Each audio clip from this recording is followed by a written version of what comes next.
मैं प्राध्यापक एल.बी. गायकवाड़ आज आपके सामने एक विचार मंथन लेके आया हूँ। विचार मंथन है आदमी का खरा घर। देखिए, आदमी का हम जब खरा घर देखते हैं तो आदमी का खरा खरा घर कौन सा होता है, तो हमें उत्तर मिल जाता है निसर्ग। यही निसर्ग आदमी का खरा घर होता है। यही निसर्ग में आदमी को रहना पड़ता है। देखिए, अपने गांव की जो भी बनावट है वो गांव की बनावट है। गांव के आजू बाजू में खेती है, जंगल है, तो इसका मीनिंग ऐसा हुआ कि निसर्ग ही आदमी के आजू बाजू में है। तो यह निसर्ग ही आदमी का खरा घर है। लेकिन आदमी ने इस निसर्ग में अपना खुद का घर बना लिया और स्वार्थ से उसने वह सब कर लिया। तो आदमी निसर्ग में आया है, निसर्ग से आया है, वही लौटकर वह जाएगा।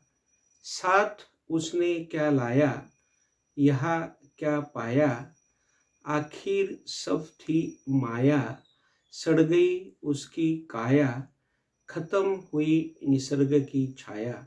तो इसी सभी से हमें ऐसा ज्ञात होता है कि आदमी की ये जो छाया होती है, निसर्ग की छाया होती है, यह उसका जो जीवन होता है, यह जीवन एकदम ही बिल्कुल वक्त पर खत्म हो जाता है। हम जिस आदमी को निसर्ग में देखते हैं, उसी आदमी को हम निसर्ग में मरा हुआ देखते हैं। इसलिए निसर्ग ने उसे छुपा लिया, ऐसा हम बोल सकते हैं। जिस आदमी को निसर्ग ने लाया, उसी आदमी को उसी निसर्ग ने छुपा लिया, ऐसी बात वह है।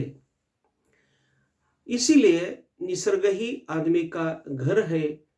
उसके घर की सत्यता ही निसर्ग है।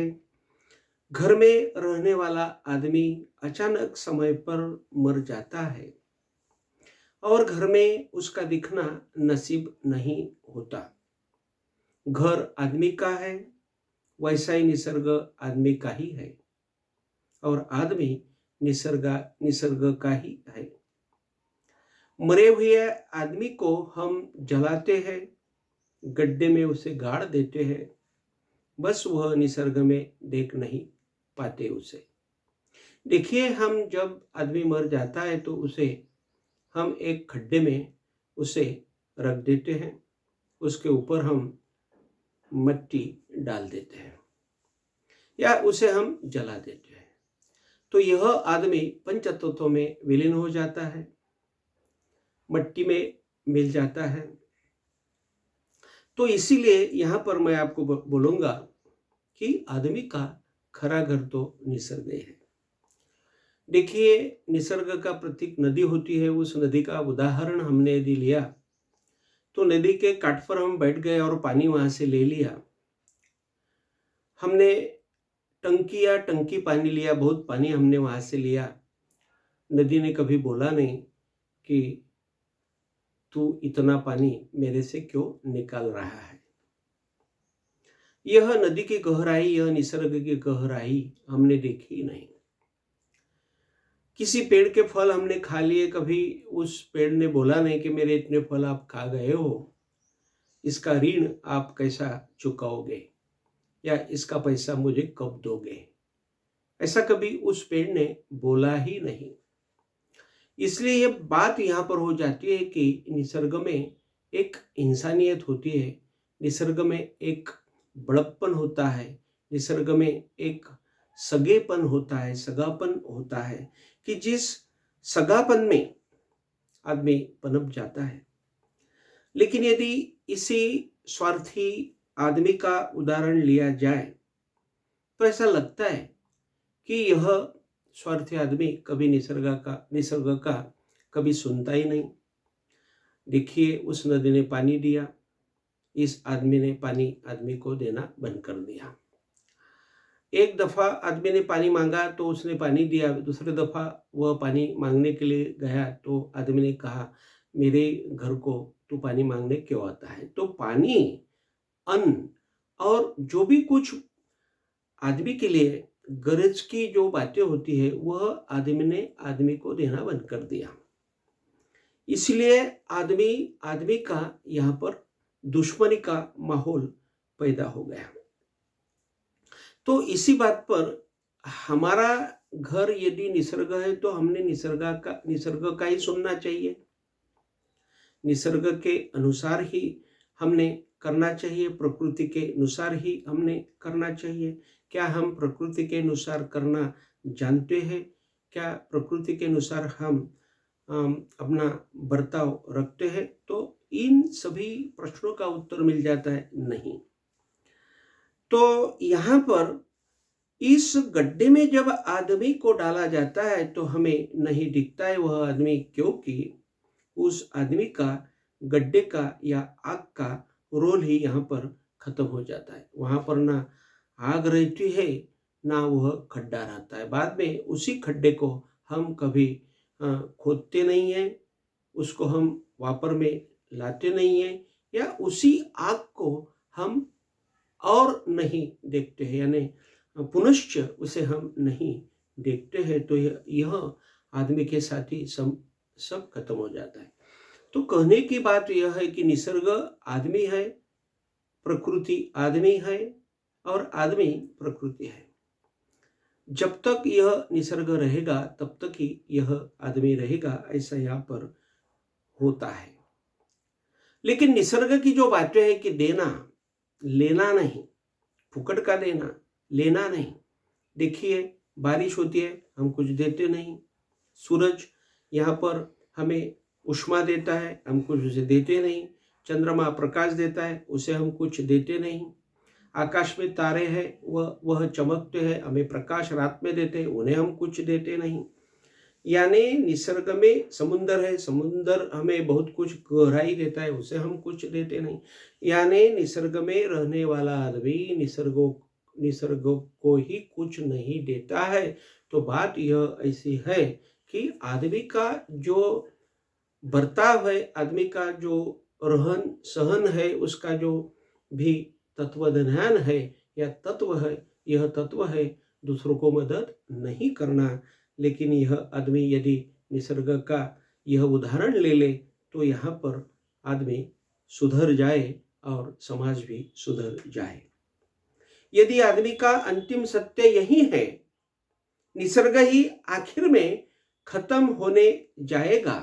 देखिए यदि निसर्ग ही आखिर में खत्म हो जाएगा, निसर्ग भी नहीं रहेगा, तो भला आदमी से क्यों दुश्मनी कर रहा है? यही बात यहाँ पर बहुत ही महत्व रखती है कि यदि निसर्ग ही खत्म हो जाएगा, आदमी खत्म हो जाएगा, तो यह भला आदमी, मैं तो भला ही कहूँगा उसे, यह भला आदमी भले आदमी को क्यों यहाँ पर दुश्मनी बता रहा है? तो यही एक बात यहाँ दिल में आ जाती है, जहन में आ जाती है और विचार मंथन की बात यहाँ पर बन जाती है। क्यों नहीं वह इंसानियत जगा रहा है? यही आदमी के साथ ह्यूमैनिटी, मानवता क्यों नहीं दिखा रहा है? उसे इस बात पर गौर करना चाहिए, उसे इस बात पर विचार करना चाहिए, विचार मंथन करना चाहिए। क्योंकि जिंदगी है एक बात की, बस्ती है बस रात की, दुश्मनी क्यों है जात की, जहां कमाल है हाथ की।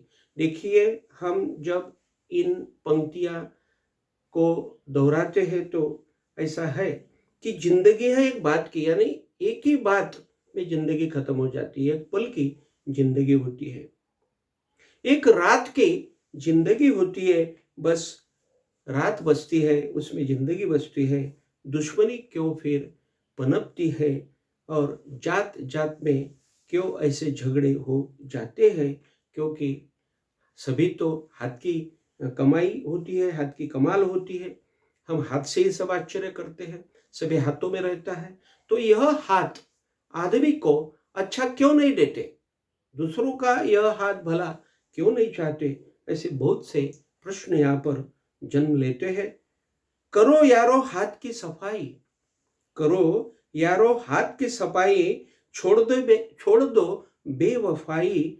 देखिए, यदि आदमी बेवफाई छोड़ देता है, हाथ की सफाई करता है, करने दो, हाथ की सफाई तो आदमी ने करना ही चाहिए, लेकिन यदि वह बेवफाई छोड़ देता है तो आदमी आदमी से बिल्कुल वफा ही करेगा और इस काल्पनिक सत्य पर आधारित घर का वही सच में आनंद उठा सकता है। देखिए, यह उसका जो घर है, यह एक कल्पना है।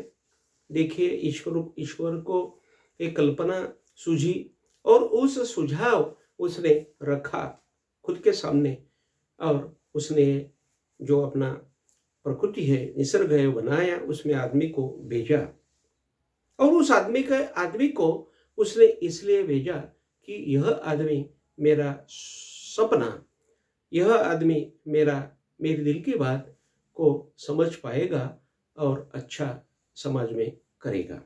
लेकिन समाज में आकर इस आदमी ने अच्छा किया तो उत्तर मिल जाता है, नहीं किया।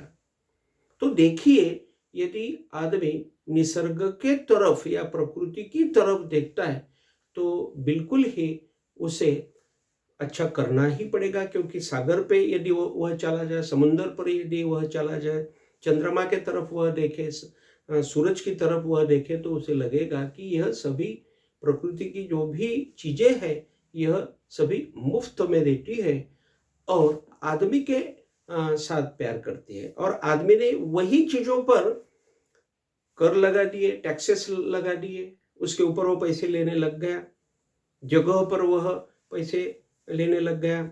यहाँ पर फ्लैट्स होते हैं, प्लॉट्स होते हैं, एक दूसरों के प्लॉट्स हम खरीदी करते हैं या इस्तेमाल करते हैं, हम रेंट पर लेते हैं। तो यह सभी बातें जो भी है, यह सभी स्वार्थ की बातें हैं और संसार की बातें हैं। संसार जब तक है तब तक तो हमें संसार करना ही है, लेकिन यदि हम इस संसार में कुछ इंसानियत करना चाहते हैं, निसर्ग की तरफ हम देखना चाहते हैं, प्रकृति की तरफ हम देखना चाहते हैं, तो बिल्कुल ही हम देख सकते हैं। तो यदि आदमी निसर्ग की तरफ देखे तो आदमी सुधर जाए और एक दूसरों के साथ वह इंसानियत करेगा, यह बिल्कुल मुझे लगता है। आज का मंथन आपको कैसा लगा, आप मुझे कमेंट बॉक्स में बताइएगा। Thank you very much.